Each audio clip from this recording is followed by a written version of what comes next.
इथे मिळतात गरमागरम अप्रतिम चवीचे वडापाव.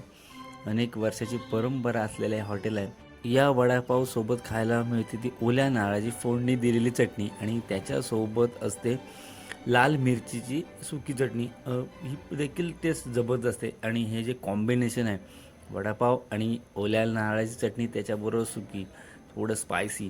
तुम्हाला वेगवेगळे पदार्थ खाण्याची आवड असेल तर आपल्या चॅनलला नक्की सबस्क्राईब करा, कारण मी तुम्हाला दाखवणार आहे नवनवीन आणि प्रसिद्ध असलेले पदार्थ आणि त्यांची बनवण्याची सोपी पद्धत आणि हे पदार्थ कुठे मिळतात.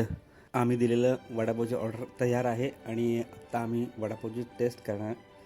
तुम्ही देखील हा वडापाव खाल्ला असेल किंवा तुम्हाला जर ओळखीत असेल तर नक्की कमेंट करून सांगा.